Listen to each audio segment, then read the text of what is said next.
del Estado y las empresas privadas que presten servicios al público. Bien, acá ya entramos en la parte que nosotros conocemos como informáticos. ¿A qué se entiende por información pública? Bien, es el conjunto de datos almacenados o creados por los diferentes organismos gubernamentales y que tienen carácter público. Ojo, que no necesariamente estos datos podrían ser informatizados, también podrían ser datos físicos. No encajemos todo a que sea informatizado. Podrían ser datos que también están llevándose aún de forma de física, ¿no? Ahora, me dicen, nosotros como una institución pública, en el caso del Poder Judicial, en el caso de la UNEVAL, tenemos que cumplir con cualquier tipo de información que alguna persona natural nos pueda presentar, claro, siguiendo los procedimientos, porque como instituciones públicas nosotros tenemos procedimientos de tramitación. Y estamos obligados, digamos, a dar información. Este tipo de derecho a la información actualmente se ve reforzado con la ley de la transparencia.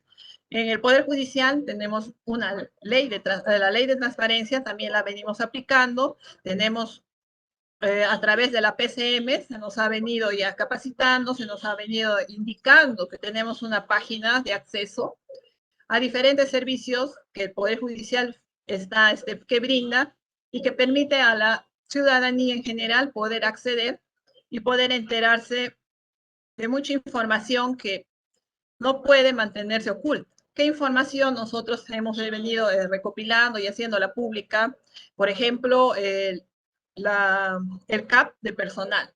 Es algo que la oficina de personal ha tenido que publicar, o sea, cómo estamos conformados, cuáles son los puestos, cómo está conformado un juzgado. Entonces, las jerarquías que existe dentro de la parte jurisdiccional como de la parte administrativa, todo eso tiene un cuadro de asignación de personal, ¿no? Que por ejemplo, la provincia de, no sé, de Pachitea, qué plazas tiene, cómo está conformado su juzgado mixto, cómo está conformado su juzgado de paz letrado. Por ejemplo, podemos también ver que la oficina de logística ha llevado a cabo tal proceso de adquisiciones, de licitaciones. Toda esa información que en sí no debería por qué permanecer oculta, porque no hay ninguna ley que diga que no, entonces debe ser de dominio público. Si alguna persona viene y presenta alguna documentación, nosotros como institución pública estamos obligados a brindársela. Pero hay información que no podemos brindar, como en el caso ya pasamos al área jurisdiccional, que nosotros hay expedientes, por ejemplo, que sí las podemos hacer públicas por su naturaleza, que no guarda ninguna reserva. Pero hay otros expedientes, como es el caso de la materia penal, que sí no podemos nosotros como institución hacer público. Si alguno de ustedes ha tenido alguna vez experiencia de buscar información sobre las tramitaciones de expedientes, se darán cuenta que en la página web del Poder Judicial tenemos un módulo que dice el CEG, que permite la consulta de expedientes judiciales. Podemos buscar expedientes judiciales a nivel de las 33 cortes que tiene el Poder Judicial y por juzgado, por número de expedientes. Todas las especialidades que yo puedo encontrar en este acceso son civil, laboral, contenciosas, comerciales, pero lo que no muestra, y estamos nosotros manteniendo el carácter de reserva, son los expedientes penales. Porque por su propia naturaleza y por ley, estamos impedidos de nosotros mostrar ese tipo de información. Esa es una de las excepciones sobre este derecho al acceso a la información aplicado, por ejemplo, al Poder Judicial. Luego viene el derecho a la privacidad y autodeterminación informativa. El derecho a la privacidad se define como la libertad o la facultad que nosotros tenemos como personas dentro de un ámbito social de guardar información propia de nosotros, ¿no? Como ejemplo, por ejemplo, de mi familia, mis hábitos, mis costumbres, mi orientación sexual, esas cosas que yo no puedo permitir que, por ejemplo, alguna persona se inmiscuya si no es con mi autorización. Pero ahora podemos ver que, por otro lado, la revolución de las TIC ha dado lugar a que este derecho se tenga que regular. Si nosotros en la práctica, por ejemplo, queremos ahora que con la pandemia se ha hecho muy, muchísimo, se ha diversificado y se ha hecho mucho más utilizado los cursos virtuales, las capacitaciones virtuales. Normalmente nosotros entramos a una universidad o entramos a un instituto y nos queremos matricular, entramos y rellenamos datos. Estos datos, si ustedes van y ven ahí, dice, damos una autorización de manejo de datos personales. Siempre casi nos ponen abajito que le estamos facultando. Si nosotros nos ponemos a leer y ingresamos eso a privacidad de la información que dice normalmente, cuando nos inscribimos, hay un check que hay que poner, si no ponemos, si no autorizamos, no continuamos al siguiente paso, nos dice que la institución en la cual nosotros estamos brindando nuestra información, le estamos, digamos, autorizando a manejar esa información y muchas veces a ser compartida, tal vez con otras instituciones de su mismo, del mismo rubro que ellos tienen, ¿no? O sea, por ejemplo, una universidad con otra universidad, con otra universidad, si es un banco, con otro banco, con otro banco. Pero la información que yo he registrado no pueden irse más allá de lo que yo he puesto. A veces uno cuando está, no sé, si les pasa a ustedes, yo estoy laborando normal, estoy haciendo mis funciones, estoy cumpliendo en mi institución y me llaman por teléfono, ¿no? Entonces, como yo no tengo el directorio de todo el personal de la Corte, porque damos soporte muchas veces, no solo a la sede central, sino a provincias, contesto, ¿no? Es normalmente lo que hacemos en el área informática, contestamos casi a todas las llamadas. Y entra siempre la llamada de, no sé, yo no tengo, por ejemplo, cuenta en el Scotia, pero me llaman del Scotia. Entonces uno dice, ¿y de dónde saben mi número de celular? ¿De dónde saben mi nombre? Entonces, es porque esa información que yo doy a una determinada institución es compartida y se nos vemos muchas veces obligados a marcar el check de políticas de privacidad. Entonces, hay cosas que, claro, yo las puedo regular, pero hay cosas que ya Advertencia. no, la Este ley, canal ahora ya entra ahí la ley de protección de datos personales, dice que no se puede compartir. Bien, entonces, ahora entramos, eso es mi derecho a la intimidad, ¿no? A mis datos personales, pero también entramos a la parte de lo que es la autodeterminación informativa.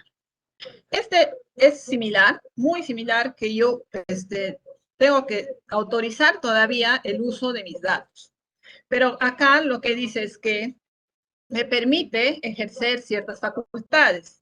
Yo a través de la autodeterminación informativa puedo solicitar rectificación, actualización, modificación de datos inexactos o solicitar la cancelación de datos obsoletos, inapropiados o irrelevantes. Facultad de solicitar, bueno, ya está la cancelación de procedimientos ilegales también. Facultad de exigir se adopten medidas suficientes para evitar la tramitación de datos a personas o entidades no autorizadas. Bien, como persona yo puedo autorizar qué datos míos o no pueden ser conocidos. Puedo hacerlo de manera expresa ante la institución que tiene esos datos. Y ¿por qué? Porque hay un peligro ahora frente a la gran cantidad de bases de datos donde mi nombre, por ejemplo, puede estar inscrito. No solo es una, son muchas bases de datos que son muchas veces información compartida. Puede estar en bancos, puede estar en centros comerciales. Actualmente, con la gran cantidad de bases de datos que se manejan, a una persona, un centro comercial le puede sacar una historia de su consumo, por ejemplo, ¿no? Porque todas las semanas voy, compro ahí, saben qué compro, cuánto compro, qué días compro, qué lapso de tiempo que hago mis compras. Y por eso precisamente pueden venir y a veces hacernos ofertas de algunos productos, nos pueden llamar, nos pueden dar, no sé, vales de consumo, pero orientados a que en una base de datos está registrado y me van trabajando mis datos para sacar estadísticas y para que ellos también puedan manejar, digamos, mis preferencias. Todo eso, ese avance que ahora hay en la informatización, todo eso podría ser muy bonito, pero existe un gran riesgo de que se utilice mi información para cosas que no van con lo que es legal o con lo que es la ley, o bien me pueden difundir información no cierta sobre mí y desprestigiarme como persona o tal vez con datos o como profesional y poder usar una información errónea y falsa, que ahora con la velocidad que la información avanza y vuela en las redes sociales, yo puedo quedar, digamos, mi reputación personal se puede ver afectada. Por ejemplo, ahora que hemos estado con lo de la pandemia del COVID, se supone que las personas que daban positivo al COVID era una información restringida, que no podía ser compartida o estar a disposición del público. Pero habrá habido muchos casos que habrá habido la infiltración de esa información. ¿Y qué cosa llevaba? Muchas veces a ser discriminados. Al inicio no sabíamos, igual que el SIDA. Si ustedes se recuerdan, el SIDA no sabíamos cómo se manejaba. Entonces, persona que tenía SIDA se guardaba esa data bajo 7 llaves, pero siempre podía haber habido esa información por el mal uso que se hace a los datos, ¿no? Entonces, podía infiltrarse esa información y todos nos enterábamos que, no sé, tal persona tenía SIDA y ya evitábamos hablarle, evitábamos toparnos con ellos. Si postulaba un trabajo y por A o B, por ahí decían que tenía SIDA, era discriminado hasta para encontrar un trabajo, ¿no? ¿Por qué? Porque al inicio era la ignorancia de cómo se contagiaba, cómo se trataba, y todo lo que venía detrás de lo que una persona con SIDA podía traer. La discriminación social también, o sea, o sea, no me junto, no me acerco, no lo trato, no le doy la mano, no le doy un beso. Entonces, todo eso, ¿por qué? Porque hubo una infiltración de esa información. Entonces, una persona que ve su información personal, información privada o información que en algún momento pudo brindar afectada, puede hacer uso de lo que ahora sí vamos a entrar, del habeas data. ¿Qué es el término de habeas data? Se deriva de dos vocablos, como siempre, conserva o traer, y a la vez data, que nosotros manejamos tanto como informáticos como ingenieros, significa información o datos. Lo que podríamos decir es que podríamos interpretarlo como que se tenga, traiga o exhiba o presente los datos. Entonces, el habeas data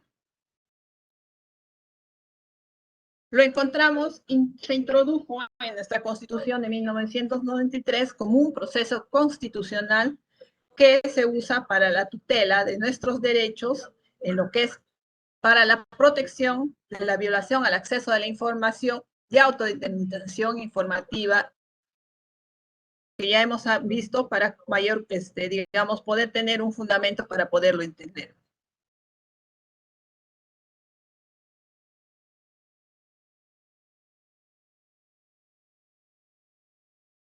Bien, ¿qué cosa busca el habeas data? El habeas data busca, primero, yo voy a una institución y digo, por favor, necesito que usted, ya me he presentado en un concurso público y salí como no apto cuando mostraron la relación de postulantes que pasaron a la siguiente etapa. Y mi nombre dice Joyce Flores Vidal, condición no apto. Entonces yo como persona que está, bueno, he postulado, persona natural, voy y presento, por ejemplo, al área de administración y digo que por favor necesito que me puedan informar con más detalle por qué fui considerada no apta en este concurso. Y la respuesta que obtengo de la institución es que no se me puede brindar esa información. Pero es información que yo estoy pidiendo sobre mi persona, no lo estoy pidiendo sobre los demás postulantes. Entonces yo le estoy pidiendo que me informe en qué fallé, qué me calificaron, que estuve baja, que no cumplí, qué requisitos fue lo que no cumplí, que me expliquen por qué me declararon no apto. Y sin embargo, obtengo una negativa. Hay antecedentes de lo que ha pasado en un concurso con una jueza que se postulaba a un cargo superior y precisamente esa era les dijeron no apta, no pasó, se jaló. Entonces ella presenta ante la institución, en este caso era en ese momento el Consejo Nacional de la Magistratura, presenta su requerimiento y le dice, explíqueme por qué me declararon no apta o por qué no pasé esta prueba, quiero saber qué fallé, ¿no? Entonces, el Consejo Nacional de la Magistratura le negó esa información. No había ninguna ley que diga no se puede dar ese tipo de información. Como abogados, que estaba mucho más empapada. Entonces, como obtuvo una negativa de esa institución, la doctora presentó un habeas data al Tribunal Constitucional pidiendo que el Tribunal Constitucional le resuelva o pida o resuelva si era o no su derecho tener ese tipo de información. Y el Tribunal Constitucional falló a su favor y el Consejo Nacional de Magistratura tuvo que darle esa información, porque no había ninguna razón para que no se la puedan proporcionar. En ese caso funcionó el habeas data.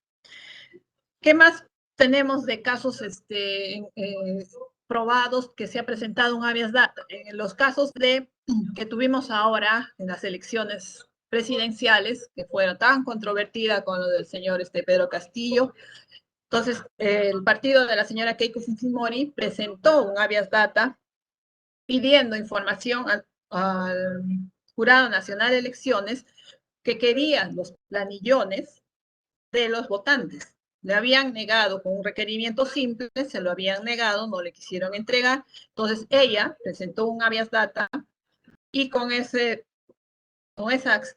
procedimiento constitucional o le proporcionaron esa información, pues que hemos sabido pues que había planillones, que no sé, había personas muertas, personas que no debían votar, y todo el escándalo que se armó a raíz de las elecciones del nuevo presidente, ¿no? Nuestro presidente actual. Bien, con el habeas data, ¿qué cosa yo puedo pedir o qué cosas yo puedo saber? Acá tenemos una descripción, ¿no? ¿Qué motivos legales? Eh, el que la persona que tiene, con qué motivos legales la persona que tiene mi información llegó a obtener, desde cuándo tiene la información, qué uso da esa información y qué hará con ella en el futuro, conocer a qué personas naturales o jurídicas el poseedor de la información les hizo llegar dicha información, por qué motivo, con qué propósito y la fecha en que circuló la información, qué tecnologías usa para almacenar la información, qué seguidores ofrece el tenedor, seguridades, perdón, ofrece el tenedor de la información para precautelar que la misma no sea usada debidamente, qué información se tiene respecto a determinada persona y para qué se almacena, si la información es actualizada y correcta y no serlo solicitar y obtener su actualización o rectificación. Si podemos ver todos esos detalles que busca un accionante con un habeas data, todos ellos apuntan, ya vamos a términos informáticos, a manejo de la información. Nosotros como ingenieros de sistemas y en la práctica que nosotros tenemos en el Poder Judicial, manejamos una extensa base de datos. Manejamos la información de todos los expedientes que se tramitan en la Corte Superior de Justicia de Guanajuato. Nosotros, por la ética profesional que tenemos, administramos cierta información, pero no podemos, por más que como informáticos Tengo un máster en ciencias computacionales en la Universidad de Central Florida. Dar mayor Hola, ¿qué tal? información a cualquier persona sobre respecto al estado de un expediente. Como informáticos, vienen, nos consultan, vienen abogados que quieren saber una cosa, que quieren saber otra cosa, hasta vienen y a veces nos dicen, ingeniera, ¿no nos podría dar una fichita RENIEC? Porque las fichas RENIEC son muy cotizadas y muy solicitadas. Y nosotros no podemos ni siquiera imprimir una ficha RENIEC, porque estaríamos dando información reservada de las personas y no estamos nosotros posibilitados para poder hacer este tipo de obtención, de dar información. Mucho menos podemos dar información con respecto a los expedientes, a cómo está, a qué se resolvió, a la resolución que está por salir. No podemos, por más que podamos. Es información reservada y estaríamos ya cometiendo, a lo que después mi colega va a dar, un delito informático. El Poder Judicial guarda mucha reserva también en los casos de menores de edad. Los procesos que incluyen a un menor de edad no pueden llevar el nombre del menor de edad como se tramita en el caso de un adulto. Siempre es por iniciales. En los procesos penales por violación tampoco podemos nosotros presentar en un expediente el nombre completo de la persona agraviada. Siempre va con iniciales. por guardar las reservas del caso, por guardar sus datos personales completamente en reserva, porque si nosotros pudiésemos o pondríamos sus nombres completos, estaríamos estigmatizando a esa persona y vulnerando su derecho a su privacidad. Imagínense que una persona esté litigando un proceso por violación, sea la víctima y todo el mundo supiese cómo sería señalada, sería revictimizada, sería el blanco tal vez de ofensas, tal vez el blanco de persona de tratarle de cualquier cosa, porque a veces así se descalifica. Entonces, no podemos, nosotros tenemos que guardar ese derecho a reserva y a su privacidad. Entonces, cuida mucho eso el Poder Judicial. Y en la parte administrativa, también hay cosas que no podemos nosotros dar porque son reservados lo que se guarda, ¿no? En caso de, por ejemplo, la ley de contrataciones, ustedes saben que cuando las propuestas presenta un proveedor, no se pueden abrir en cualquier momento, se abren en el momento que se va a dar la buena pro, ¿no? Y bueno, y ahí ya va mucho las personas. Entonces, como ingenieros, nosotros informáticos, tenemos acceso a mucha información, tenemos acceso a muchas cosas que son reservadas, pero ya va la ética profesional, ya va el saber cuáles son nuestros deberes, el que hacen que nosotros podamos discernir entre lo que debemos hacer y lo que podemos hacer, ¿no? Entonces, nosotros manejamos información muy delicada en el Poder Judicial, que no puede ser compartida con cualquier persona, incluso hasta con nuestras mismas familiares, porque estamos también nosotros a través de normas, de reglas, prohibidos de ser infidentes con la información que podamos tener en nuestras manos. Actualmente es muy fácil vulnerar el derecho a la privacidad de las personas, ¿no? Tenemos tantas redes sociales donde se puede decir tantas cosas que puedan ser no necesariamente verdaderas sobre las personas. Cuando una persona ve vulnerado su derecho a su privacidad, a su buen nombre, tiene este mecanismo del habeas data para poder accionar, para poder pedir quién fue, quién manejó sus datos, de qué base de datos salió. Entonces, el habeas data, de acuerdo a la normativa, se puede tramitar en un juzgado civil. O sea, es un proceso que se presenta, un proceso constitucional que se presenta en un juzgado. Y en este caso, de acuerdo a la normativa que tenemos, se presenta en los juzgados civiles. Bien, es una garantía, ya hemos conversado, y es el aporte que actualmente nosotros podemos dar con respecto a lo que es el habeas data y el aspecto que como informáticos nosotros podemos tener en cuenta, ¿no? O sea, manejamos como informáticos una gran diversidad de información. Al momento nos va a tocar administrar bases de datos con información muy relevante. Tenemos la posibilidad de demostrar cuál ha sido nuestra formación ética como profesionales. Lamentablemente sabemos que no todas las personas que tienen esa posibilidad como nosotros hacen un buen uso de la información y muchos, ya entramos al tema de los que nos hackean, ¿no? Lamentablemente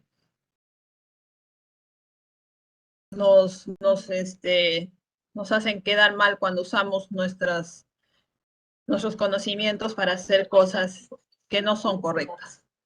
Bien, ese podría ser mi aporte con respecto al habeas data. Muchísimas gracias, Magíster Joyce. Tenemos en esta disertación como panelista invitada a la Magíster Yulisa Reina González, a quien doy pase para que pueda hacer las preguntas respectivas. Adelante, Magíster Yulisa. Bien, muchas gracias, doctora Betsy. Buenas noches a todos los participantes. Saludamos y agradecemos a la ponente, Magíster Joyce Ingrid Flores, Vidal por su excelente e importante ponencia sobre el tema de habeas data. Bien, es muy comprensible en este mundo académico, a veces se contagia de una cierta dosis de perfeccionismo cuando se piensa lo que se postula o defiende. No admite otra posibilidad de visibilizarse, para ello, a la larga, resulta pues este problema natural, ¿no? Efectos de la institución jurídica que se merece. Es entonces el habeas data, una acción directa por parte de una persona afectada e interesada, la cual solicita acceder a una información de índole privado o de naturaleza pública, sea para conocer sobre los datos personales o documentos provenientes de instituciones estatales. Magíster Joyce Flores Vidal, muy buenas noches. Yo quisiera plantearle dos interrogantes. ¿Me escucha? Sí, sí, la estoy escuchando. Bien, muchas gracias. Primero es cuando nosotros como personas naturales que somos, estamos afectadas en un tema de habeas data, ¿qué recomendaciones, no? O sea, nos daría usted para evitar pues que esta información, que claro es de naturaleza pública, en este caso no nos afecte, ¿no? Como persona natural que podemos ser. Y el otro es qué recomendaciones nos daría, ¿no? En el tema ya de su carrera como ingeniera de sistemas para cuidar la información y que las personas no seamos afectadas bajo este problema, ¿no? A ver, en el primer caso, nosotros actualmente ya en el Perú se ha promulgado hace varios años atrás también la ley de protección de datos personales, que con el habeas data es otro mecanismo que permite a las personas naturales o jurídicas, porque también hay, ¿no? Cautelar la información que muchas veces nosotros mismos dejamos, digamos, cada vez que hacemos, no sé, un curso virtual, no sé, de llenar algún formulario que se nos pide para alguna compra, ya sea virtual o también puede ser en un banco, porque los bancos normalmente tienen nuestra información. Entonces, el primer mecanismo, cuando vemos nosotros afectados nuestra privacidad, porque muy bien también en un banco podrían dar información sobre nuestras cuentas, cuánto tenemos ahorrado, ¿no? Eso también pasa, porque hay tantos delitos informáticos ahora de que nuestras cuentas hacen transferencias no autorizadas, de un momento a otro nos quedamos cero con los saldos que podamos tener. Entonces, lo primero que en este caso se hace es enviar un documento a la institución donde nos hemos visto afectados con nuestra información se ha hecho pública. Pero también, como había dicho, existe el mecanismo legal de presentar un habeas data en un juzgado, en este caso de especialidad es un juzgado civil. Si no tenemos nosotros una respuesta de la institución donde sabemos que nuestra información ha sido vulnerada, tenemos la posibilidad ya de judicializar a través de un habeas data también nuestro, digamos, la vulneración de las que hemos sido víctimas, ¿no? Ahora, existe, bueno, en el Poder Judicial nosotros hemos trabajado ya hace algún tiempo, llevé un curso sobre la ley de datos personales. En cada institución también hay una persona que está designada como, digamos, un coordinador o una persona que ve lo que es ley de protección de datos personales. Aparte que hay una entidad a nivel nacional que es la que administra y hacia ellos también nosotros podemos hacer llegar nuestra queja o bien también hay información que podría ser no real, que ha sido modificada, alterada y que podemos pedir su modificación o bien también su cancelación. Bien, y con respecto a su segunda pregunta, nosotros tenemos políticas de seguridad en el Poder Judicial. Desde el momento en que una persona ingresa y debemos darle los accesos a nuestros sistemas de información porque es un usuario, pues, por ejemplo, el sistema más grande que manejamos a nivel jurisdiccional es el sistema de expedientes judiciales. Nosotros, como área de informática, tenemos la responsabilidad de crearle un usuario, de asignarle una clave, que es la inicial, como con cualquier sistema, ¿no? Le damos una clave estándar, y a la vez, cuando se le entrega al usuario su clave, su usuario, su login y su clave estándar, se le dice como política de seguridad que tiene que cambiar esa clave. Porque el acceso a los sistemas muchas veces son vulnerados precisamente porque el usuario pone claves débiles o como normalmente acostumbran muchos de nuestros colegas en el Poder Judicial poner del 1 al 6. Entonces, eso es un primer paso para que pueda haber una vulneración a la data que nosotros manejamos. A la data que muchas veces es confidencial, porque si alguien sabe que este usuario tiene del 1 al 6, incluso hasta una persona de fuera que a veces está merodeando puede ingresar, puede ver lo que se está proyectando en la resolución, tal vez una sentencia que está a disponibilidad. ¿Por qué? Por lo vulnerable que es su clave de acceso a este sistema, ¿no?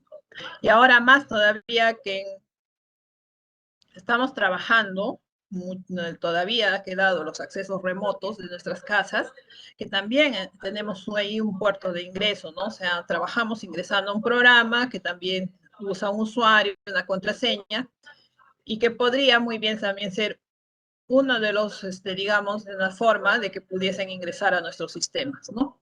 Pero en lo que es ya la información que directamente nosotros cautelamos, lo que es la base de datos, esta no se puede ingresar más que con información, con usuarios, contraseñas de conexión, que es restringido y que no la tiene conocimiento ni siquiera entre todos el personal de informática, ¿no? Es manejo de 2 o 3 que tenemos a cargo la administración de los sistemas informáticos. No sé si con eso he podido absolver su consulta.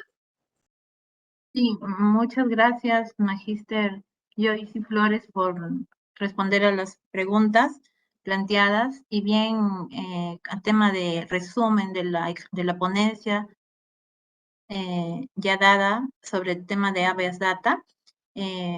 Puedo concluir que el recurso de agravio constitucional de habeas data es una garantía contenida en la Constitución del Perú desde hace muchos años y que protege dos derechos fundamentales: el acceso a la información y la autodeterminación informativa o protección de datos personales, ¿no? Con respecto a nuestra identidad o datos con respecto a registros informáticos, como bien la ponente lo ha dicho, los documentos bancarios son nuestras cuentas, ¿no? Que es lo que debemos de proteger y evitar esa vulnerabilidad. Bien, con ello doy pase a la doctora Belsi. Gracias. Muchas gracias, Magíster Yulisa. Bien, tengo una reflexión respecto a este tema. Me gustaría conocer su enfoque, Magíster Joyce, en el sentido, ¿cree usted que en la actualidad sabemos que existe la Ley de Protección de Datos Personales y también la habeas data está configurada en la Constitución Política del Perú en el artículo 200, pero ya en el campo de nuestro actuar como ingenieros, ¿cree que estas leyes son suficientes para que nosotros como administradores de datos no nos veamos protegidos en el sentido, en el manejo de la información o de los datos en sí? Porque hay que recordar que hay información que es sensible y si nosotros analizamos detenidamente la Ley de Protección de Datos Personales, prácticamente casi todos los datos que nosotros podríamos estar presentando en el sistema público, ¿no? En cualquier página web o en cualquier sistema web, se podría considerar desde algún punto de vista como información sensible. Entonces, ¿usted cree que estas leyes vulneran nuestro actuar como ingenieros de sistemas?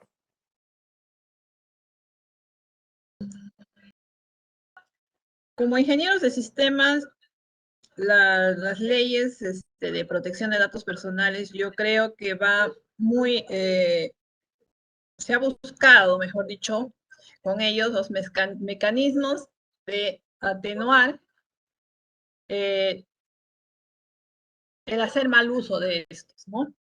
Pero creo que como ingenieros de sistemas nosotros tenemos unas herramientas que ya queda en la ética de cada uno si la va a usar para el bien o la va a usar para el mal.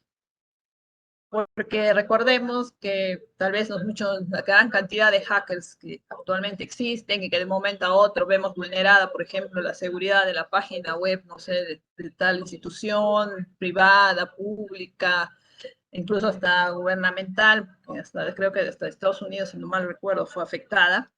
Depende de cómo nosotros, que somos, entre comillas, dueños de mucha información, lo queramos utilizar. Si hay algo que creo que como ingenieros de sistemas tenemos que cuidar, es siempre nuestra formación, no solo como profesionales, sino como personas. Porque recuerden que los que hacen la vulneración de los datos, ya sea personales o públicos o privados, son personas que tienen muchísimo conocimientos técnicos, ¿no? Profesionales, que tal vez son hasta colegas nuestros, pero que lamentablemente han optado por cosas que no son de lo mejor, ¿no? La Constitución, las leyes, todas ellas se han hecho con la mejor intención, pero si las personas no entendemos su espíritu, creo que tenemos las consecuencias de que vemos tantos robos de dinero de manera automatizada, ¿no? O sea, no si ir a cajero, no ir a ventanilla y sacarme la plata de otra persona, ¿no? Lo hacemos conociendo datos simples, ¿no? Y hay algo que, doctora, yo a veces, poquito con mis colegas, a veces les digo, el sistema les permite hacer muchas cosas, pero va a lo que ustedes quieran hacer. Y hay algo muy importante que siempre les digo. A veces vienen y me dicen, me salió una ventanita con un mensaje, pero le dice aceptar y ahora no puedo hacer el siguiente paso.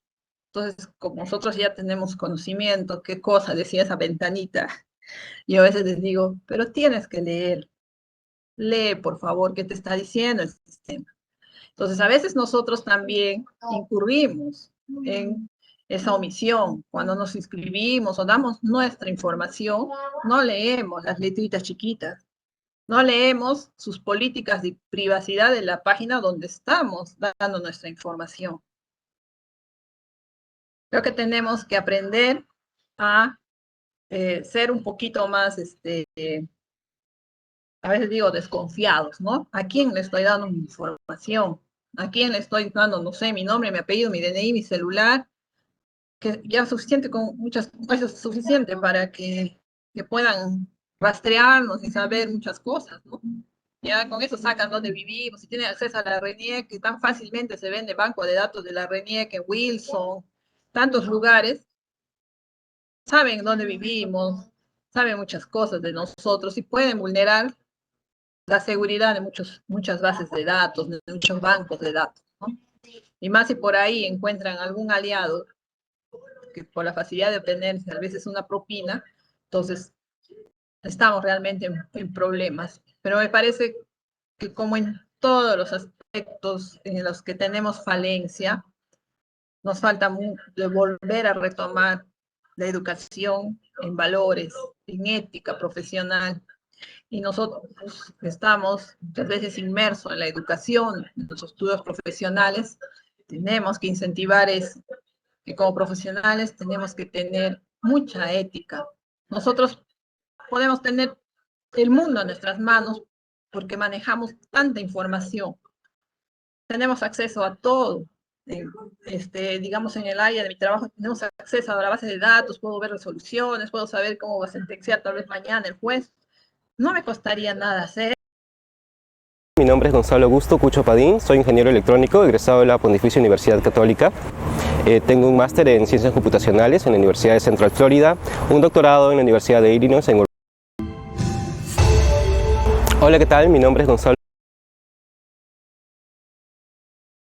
Augusto Cucho Padín, soy ingeniero electrónico egresado de la Pontificia Universidad Católica. Tengo un máster en Ciencias Computacionales en la Universidad de Central Florida, un doctorado en la Universidad Católica. Mi nombre es Gonzalo Augusto Cucho Padín, soy ingeniero electrónico egresado de la Pontificia Universidad Católica. Tengo un máster en Ciencias Computacionales en la Universidad de Central Florida, un doctorado en la Universidad de Illinois en Urbana-Champaign y actualmente trabajo como postdoctor investigador en la NASA Goddard Space Flight Center. Como investigador postdoctoral en la NASA, trabajo en temas de ciencias espaciales.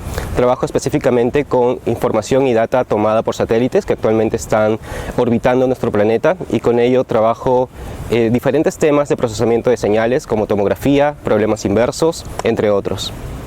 La carrera de Ingeniería Electrónica en la Católica es bastante completa, tiene tanto parte de hardware como de software y nos permite llegar a lugares inimaginables. En mi caso, he aprovechado toda la parte de procesamiento digital para poder llegar a la NASA. Yo les recomiendo estudiar Ingeniería Electrónica en la Pontificia Universidad Católica debido a las grandes oportunidades que tienen aquí. Tienen grandes laboratorios, buenos profesores, un currículum bastante amplio en que puedan desarrollar diferentes temas como los que yo estoy trabajando en la NASA.